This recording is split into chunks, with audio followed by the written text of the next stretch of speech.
नमस्कार प्रिय शिक्षार्थियों, मैं डॉक्टर निधि गर्ग NIOS के कम्युनिटी हेल्थ ट्रेनिंग प्रोग्राम में आपका स्वागत करती हूँ। आज हम यहाँ पर मानव शरीर रचना एवं क्रिया विज्ञान के कुछ प्रैक्टिकल एस्पेक्ट्स लेकर के उपस्थित हुए हैं। अब तक हमने काफ़ी सिस्टम्स के बारे में पढ़ चुके हैं, जैसे कि skeletal system, digestive system, respiratory system आदि। आज हम यहाँ पर एक नया सिस्टम एक्सक्रीटरी सिस्टम अर्थात उत्सर्जन तंत्र लेकर उपस्थित हुए हैं। आज हम इसके बारे में थोड़ी सी चर्चा करेंगे, बताएंगे कि ये क्या है। जैसा कि आप जानते हैं, हम भोजन करते हैं। इस भोजन से हमें कार्बोहाइड्रेट, प्रोटीन, वसा आदि पदार्थ प्राप्त होते हैं।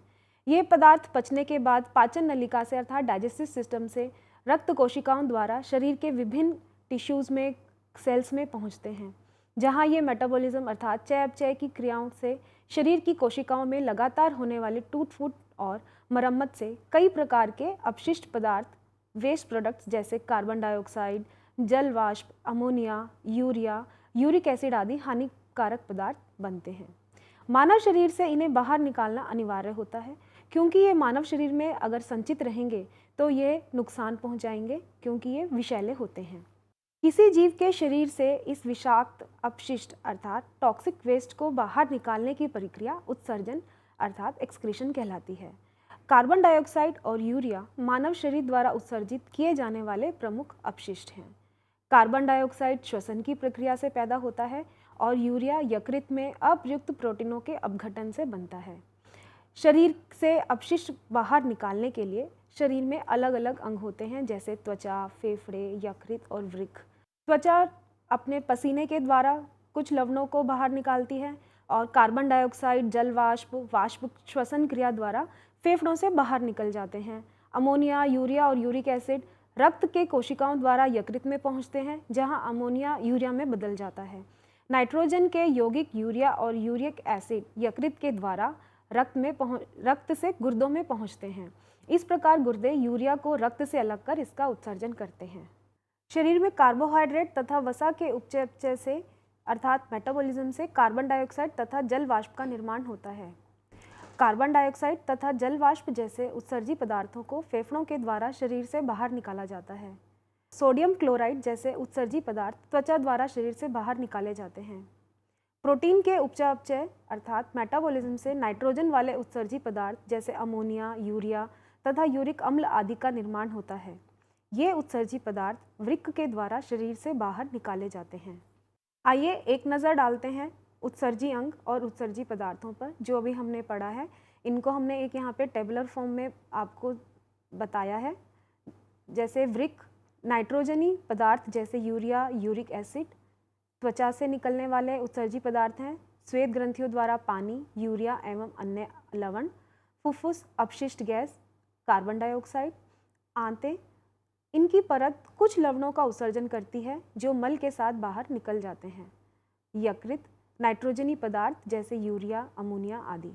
वास्तविक अर्थों में शरीर में बने नाइट्रोजनी विषाक्त अपशिष्ट पदार्थों के बाहर निकालने की प्रक्रिया उत्सर्जन कहलाती है। क्योंकि अधिकतम उत्सर्जन वृक्कों द्वारा किया जाता है, इसलिए वृक्क, जिसे हम किडनी के नाम से जानते हैं, मानव शरीर का मुख्य उत्सर्जक अंग है। अतः इसे मूत्र तंत्र अर्थात यूरिनरी सिस्टम भी कहते हैं। आइए अब जानते हैं मूत्र तंत्र, यूरिनरी सिस्टम के बारे में। मूत्र तंत्र के मुख्य अंग हैं 2 वृक्क किडनीज, 2 मूत्रवाहिनियाँ यूरेटर्स, मूत्राशय जिसे हम यूरिनरी ब्लैडर कहते हैं, और मूत्र मार्ग यूरेथ्रा। आप चित्र में देख सकते हैं कि 2 किडनी हैं, साथ में इसके यूरेटर्स जा रहे हैं, नीचे यूरिनरी ब्लैडर है और मूत्र मार्ग है। साथ में ये आपको जो शिराएं और आर्टरीज दिख रही हैं, ये सारी इनको रक्त पहुंचाती हैं किडनीज को, और यहीं से साफ किया हुआ रक्त वापस से शरीर में, हृदय में लेकर जाती हैं। आइए सबसे पहले जानते हैं सबसे मुख्य अंग वृक्क के बारे में। ये सेम, जिसे हम बीन्स के नाम से जानते हैं, कहते हैं, ये सेम के बीज के आकार की संख्या में 2 होते हैं। ये उदर के पिछले भाग में कशेरुकदंड अर्थात वर्टिब्रल कॉलम के दोनों ओर होते हैं। दाईं ओर का गुर्दा यकृत के कारण थोड़ा नीचे होता है। जैसा आप चित्र में देख पा रहे हैं कि ये 2 हैं, और जो आपका दाईं तरफ का गुर्दा है वह थोड़ा सा नीचे है बाईं तरफ के गुर्दे से। आप इसका पूरा कोर्स देख सकते हैं कि ये वर्टिब्रल कॉलम के पीछे पड़ी हुई हैं के साथ में हैं और ये दो यूरेटर साथ में जा रहे हैं और नीचे यूरिनरी ब्लैडर है जो कि प्यूबिस में पड़ा हुआ है। प्रत्येक गुर्दा लगभग 11 से 14 सेंटीमीटर लंबा, 6 सेंटीमीटर चौड़ा और 3 सेंटीमीटर मोटा होता है। प्रत्येक गुर्दे के ऊपरी पोल पर अधिवृक्क नामक एक ग्रंथि होती है। जैसा चित्र में आप देख पा रहे हैं कि जो पीले रंग के दो आपको दिखाई दे रहे हैं ये अधिवृक्क हैं। ये जो किडनीज हैं इसके ऊपरी पोल पर हम बता रहे हैं कि अधिवृक्क नामक ग्रंथि होती हैं। ये हार्मोन्स को सिक्रीट करती हैं। जो ये दो पीले कलर के आपको दिखाई दे रहे हैं ऊपर किडनीज के, इन्हें हम अधिवृक्क ग्रंथि कहते हैं। प्रत्येक गुर्दे में एक अवतल और एक उत्तल सतह पाई जाती है। अवतल अर्थात कनकेव जो अंदर की तरफ है जहाँ से ये सारी शिराएं और बाहर अंदर जा रही हैं और रीनल पेल्विस बाहर आ रहा है।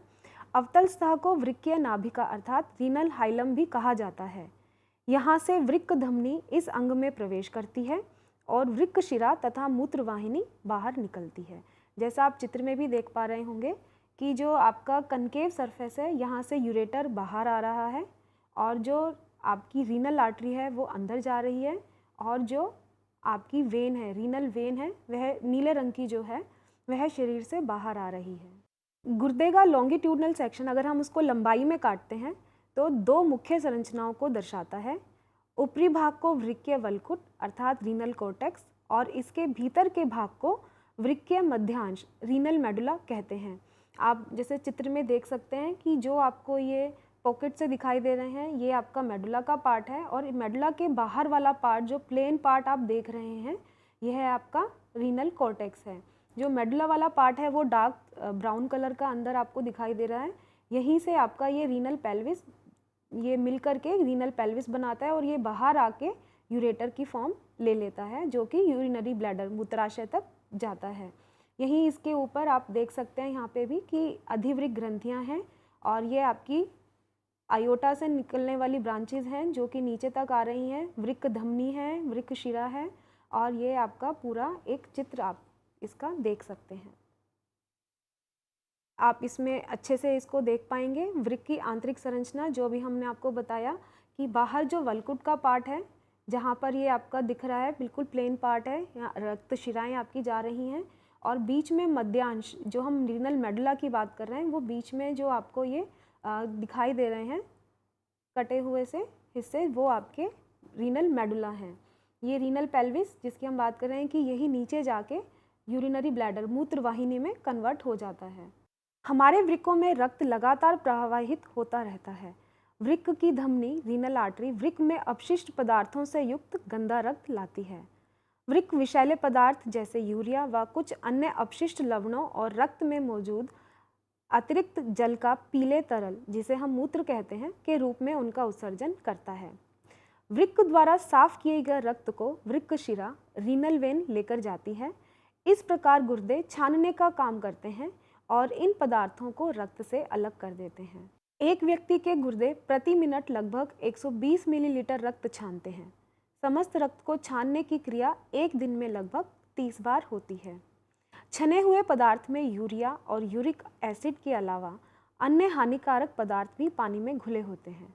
ये सभी पदार्थ मूत्र के रूप में शरीर से बाहर निकल जाते हैं। एक दिन में एक व्यक्ति लगभग 1.5 से 2 लीटर तक मूत्र त्याग करता है। आइए अब जानते हैं वृक्काणु रचना जिसके बारे में अभी हमने जाना था। प्रत्येक वृक्क में असंख्य सूक्ष्म नलिकाएं माइक्रोट्यूब्यूल्स होती हैं जिन्हें वृक्काणु अर्थात नेफ्रॉन कहते हैं। नेफ्रॉन वृक्क की कार्यात्मक इकाई फंक्शनल यूनिट होती है। आप चित्र के माध्यम से देख सकते हैं कि आपका ये जो नेफ्रॉन है वृक्काणु है ये कहाँ पाया जाता है। जो आपका मेडुलरी पार्ट है उसके अंदर ये आपका वृक्काणु पाया जाता है जो कि आप इसको अच्छे से देख सकते हैं जहाँ पर मूत्र की निर्माण होता है। नेफ्रॉन के ऊपरी हिस्से पर कप के आकार का एक थैला होता है जिसे हम बोमेन कैप्सूल कहते हैं। बोमेन कैप्सूल के निचले हिस्से पर नली के आकार की छोटी नली ट्यूब्यूल होती है। ये दोनों मिलकर नेफ्रॉन बनाते हैं। नली का एक सिरा बोमेन कैप्सूल से जुड़ा होता है और दूसरा वृक्क की मूत्र एकत्र करने वाली संग्रहण नलिका से जुड़ा होता है। आप ये चित्र में अच्छे से देख सकते हैं जो आपको ये गोल पार्ट दिखाई दे रहा है यह बोमेन कैप्सूल है, इसके अंदर ये ग्लोमेरुलस पड़ा हुआ है, कोशिका गुच्छ जो पड़ा हुआ है, यहीं पे रक्त क्षमता है और यहाँ से फिर ये नीचे कलेक्टिंग ट्यूब्यूल्स जो संग्रह नलिका है उनमें जाता है और ये मूत्र निर्माण होते हुए फिर ये छोटी नलिकाओं संग्राहक वाहिनी जो है यहाँ पर इकट्ठा होता हुआ यूरेटर में मिल जाता है और वहाँ यूरेटर से मूत्र जो है आपका नीचे यूरिनरी ब्लैडर में आता है। आप ये भी देख सकते हैं कि ये मेडुलरी पार्ट में आपके नेफ्रॉन्स पड़े हुए हैं, उनकी रचना किस प्रकार की है, यह उसमें कैसे पड़े हुए हैं, ये आप देख सकते हैं। बोमेन कैप्सूल में रक्त केशिका का पुलिंदा होता है, इसे ग्लोमेरुलस कहते हैं, जैसे अभी हमने आपको बताया। इसका एक सिरा वृक्क धमनी से जुड़ा होता है जो इसमें यूरिया अपशिष्ट युक्त गंदा रक्त लाता है और दूसरा सिरा यूरिया मुक्त रक्त के लिए वृक्क शिरा के साथ जुड़ा होता है। ग्लोमेरुलस का काम उसमें से प्रवाहित होने वाले रक्त को साफ करना है। यह प्रक्रिया निस्यंदन अर्थात फिल्ट्रेशन के द्वारा होती है। अब बात करेंगे मूत्रवाहिनी यूरेटर के बारे में। मूत्रवाहिनी दो होती हैं जो वृक्क के दोनों ओर वृक्क द्रोणी रीनल पेल्विस से जुड़ी होती हैं तथा मूत्राशय के पिछले भाग में खुलती हैं। प्रत्येक मूत्रवाहिनी की लंबाई लगभग 25 सेंटीमीटर होती है। मूत्रवाहिनियों से पेरिस्टालसिस वेव के द्वारा मूत्राशय में जाता है। जैसा आप चित्र में देख सकते हैं, जो दो लंबी नली आपको दिखाई दे रही हैं, ये मूत्रवाहिनी है और नीचे मूत्राशय है। ये वृक्क द्रोणी रीनल पेल्विस से निकलकर मूत्राशय तक जाते हैं। आप ये फिर से देख सकते हैं चित्र के माध्यम से कि मूत्रवाहिनियाँ जो हैं आपकी वो मूत्राशय में जा रही हैं वृक्क से निकलकर। मूत्राशय यूरिनरी ब्लैडर। मूत्राशय एक ऐसा अंग है जो मूत्र को निकालने से पहले गुर्दों द्वारा उत्सर्जित मूत्र को इकट्ठा करता है, अर्थात ये एक कलेक्टिंग आपका ब्लैडर है जहाँ पर कि यूरिन निकालने से जब आप मूत्र त्याग करते हैं उससे पहले यहाँ पर मूत्र संचित होता है। यह एक लचीली प्रसार डिस्टेंसिबल थैली है जिसमें 200 से 400 मिलीलीटर मूत्र एकत्र हो सकता है। मूत्रवाहिनी के माध्यम से मूत्राशय में प्रवेश करता है। मूत्राशय की सतह पर 3 प्रवेश होते हैं, 2 मूत्रवाहिनियों के तथा 1 मूत्रमार्ग का। जब मूत्राशय में लगभग 300 से 400 मिलीलीटर मूत्र एकत्र हो जाता है तब हमें मूत्र त्याग की आवश्यकता उत्पन्न होती है। ये आप चित्र में देख सकते हैं जो हमने आपको बताया कि मूत्राशय में आपके 3 छेद होते हैं, 3 प्रवेश होते हैं, 2 यूरेटर के होते हैं जैसे आप चित्र में देख सकते हैं और 1 यूरेथ्रा का रहता है जो कि आपको यहाँ पर दिखाई दे रहा है। मूत्रमार्ग यूरेथ्रा।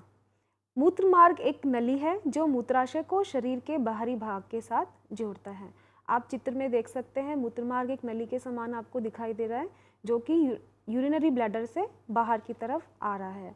इसी से हम मूत्र त्याग करते हैं। पुरुष और महिला दोनों ही में मूत्रमार्ग का एक उत्सर्जन कार्य मूत्र को बाहर निकालना है और साथ ही पुरुषों में यौन गतिविधि के दौरान वीर्य को एक मार्ग प्रदान करने के रूप में भी इसका एक कार्य अर्थात प्रजनन कार्य भी है। पुरुष में आपका जो मूत्र मार्ग है वह वीर्य को एक मार्ग प्रदान करता है और साथ ही साथ मूत्र त्याग के लिए भी एक रास्ता आपको मार्ग देता है। गुर्दों के कार्य। आइए अब जानते हैं कि गुर्दों के क्या कार्य हैं। चयनित निस्यंदन फिल्ट्रेशन द्वारा अपशिष्ट पदार्थों को बाहर निकालना, जैसा कि हमने अभी देखा ग्लोमेरुलस के द्वारा रक्त का छानना होता है, रक्त का फिल्ट्रेशन होता है, उससे अपशिष्ट पदार्थों को शरीर से बाहर निकाल देते हैं। पानी तथा इलेक्ट्रोलाइट के संतुलन को बनाए रखना, क्योंकि यहाँ पे जो आप पदार्थों को छानते हैं तो कुछ इलेक्ट्रोलाइट्स जो शरीर के लिए ज़रूरी हैं उनको शरीर में रखते हैं, बाकियों को बाहर निकाल देते हैं। रक्त के पीएच को बनाए रखना, कैल्शियम स्तर को बनाए रखना, रेनिन नामक एक एंजाइम का उत्पादन करना, एरिथ्रोपोइटिन का उत्पादन करना। आइए अब जानते हैं आपके मूत्र से संबंधित या मूत्र संस्थान से संबंधित कुछ सामान्य समस्याएं जिनका कि एक स्वास्थ्यकर्ता होने के नाते आपको पता होना चाहिए कि कब किस व्यक्ति को आपको डॉक्टर के पास रेफ़र करना है। यदि किसी मनुष्य में यूरिन या मूत्र बहुत कम आ रहा है तो आपको इसको देखना चाहिए कि मूत्र कम क्यों आ रहा है। या तो मनुष्य पानी कम पी रहा है या उसे डिहाइड्रेशन या उसमें निर्जलीकरण हो गया है जिसकी वजह से उसमें मूत्र कम आ रहा है। अगर उसका पानी पीने की वजह से मूत्र कम आ रहा है तो आपको उसका पानी का इंटेक बढ़ाने के लिए, पानी ज़्यादा लेने के लिए बोलना चाहिए, जिसमें कि हम नारियल पानी है, चावल का मांड है, दाल का पानी है, पानी थोड़ा सा ज़्यादा पीने के लिए हम बोल सकते हैं। अगर उसमें उसका मूत्र ठीक आ जाता है तो घबराने की कोई बात नहीं है। यदि इतना करने पर भी मूत्र की क्वांटिटी अगर कम रहती है तो उसे तुरंत डॉक्टर के पास लेके जाना चाहिए। या फिर आजकल एक लोग एसी में बैठते हैं तो पानी कम पीते हैं, जिसकी वजह से भी यूरिन का त्याग कम होता है, यूरिन कम बनता है। यूरिन जाने की बार बार इच्छा होना, यह 2-3 कारणों की वजह से हो सकता है। यदि आपके मूत्र मार्ग में कोई संक्रमण है तब भी आपको यूरिन जाने की बार बार इच्छा होगी। यदि किसी को मधुमेह, डायबिटीज़ होने का पूर्व चरण है या शिकायत है तो उसमें भी मनुष्य को बार बार जाने की इच्छा होती है। तो इसमें आपको देखना चाहिए कि मनुष्य को बार बार जाने की इच्छा क्यों हो रही है, कहीं उसे मूत्र मार्ग में कोई संक्रमण तो नहीं है या उसका शुगर लेवल तो नहीं बढ़ रहा है जिसकी वजह से उसको यूरिन बार बार जाने की इच्छा हो रही है। तीसरी एक आम समस्या रहती है यूरिन में जलन अर्थात मूत्रदाह। जब भी कोई पेशाब करने जा रहा है, मूत्र त्याग करने जा रहा है तो वह बताता है कि उसके पेशाब में जलन हो रही है, तो वह भी देखना चाहिए कि किस वजह से जलन हो रही है। पानी कम पीने की समस्या है, पानी कम पीने की वजह से हो रहा है या मूत्र मार्ग का कोई संक्रमण है, तो उसको हमें देखना चाहिए। यूरिन अधिक पीले रंग का आ रहा है, इसका अर्थ यह है कि पानी या तो कम पिया जा रहा है या किसी दवाई का सेवन किया जा रहा है जिसकी वजह से पीले रंग का मूत्र आ रहा है, या फिर बहुत अधिक लंबे समय तक मूत्र त्याग ना करने पर भी जो यूरिन होता है उसका रंग पीला हो जाता है। तो ये सारी चीज़ें आपको ध्यान देने की ज़रूरत है। मूत्र त्याग के समय दर्द महसूस होना, यदि किसी मनुष्य को मूत्र त्याग करते समय दर्द महसूस हो रहा है तो इसमें आपको देखना चाहिए कि मूत्र त्याग करते समय दर्द क्यों हो रहा है। या तो उसको रीनल स्टोन कोई है जिसकी वजह से उसको दर्द महसूस हो रहा है, या फिर उसमें और कोई संक्रमण हुआ है या और कोई उसे परेशानी है, तो यह आपको देखना चाहिए कि मूत्र त्याग के समय दर्द क्यों महसूस हो रहा है। मूत्र का रुक रुक कर आना, यदि किसी मनुष्य में मूत्र एक साथ नहीं आ रहा है, रुक रुक कर आ रहा है, तो भी एक समस्या है, इसके लिए भी आपको ध्यान देना चाहिए। और मूत्र त्याग के लिए ज़ोर लगाना, जैसे कि जब बुज़ुर्ग लोग हो जाते हैं, जो पुरुष लोग हैं, उनमें एक ग्रंथि मिलती है, पुरस्थ ग्रंथि, जिसे हम प्रोस्टेट बोलते हैं या आम भाषा में गदूद बोलते हैं। जब वह बढ़ जाता है तो वह मूत्र मार्ग को संकुचित कर देता है, जिसकी वजह से मनुष्य को मूत्र त्याग के लिए ज़ोर लगाना पड़ता है। जब वह ज़ोर लगाता है तो वो थोड़ा सा और फैल जाती है, जिसकी वजह से मार्ग जो है थोड़ा सा और सिकुड़ जाता है, तो उसको यूरिन कम आता है या उसको बहुत धीरे धीरे आता है।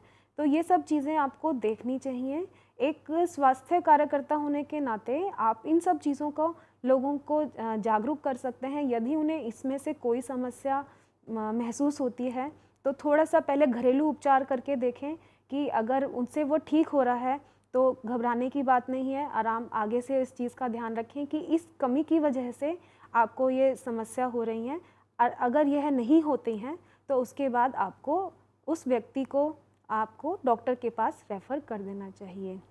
इस प्रकार आज हमने यहाँ पर मूत्र संस्थान, एक्सक्रीटरी सिस्टम या हम बोलें यूरिनरी सिस्टम के बारे में पढ़ा, क्योंकि जो हमारे गुर्दे हैं वह सबसे ज़्यादा कार्य करते हैं अपशिष्ट पदार्थों को शरीर से बाहर निकालने का, इसलिए यह उत्सर्जन तंत्र के मेन अंग हैं, मेन ऑर्गन हैं। तो इनके संबंधित कोई भी समस्या यदि होती है तो उसका किस प्रकार आप निवारण करेंगे देखेंगे, और उसमें क्या क्या चीज़ें रहती हैं ये सब आज हमने पढ़ा। तो आशा करते हैं कि ये आपके लिए लाभदायक रहा होगा। धन्यवाद।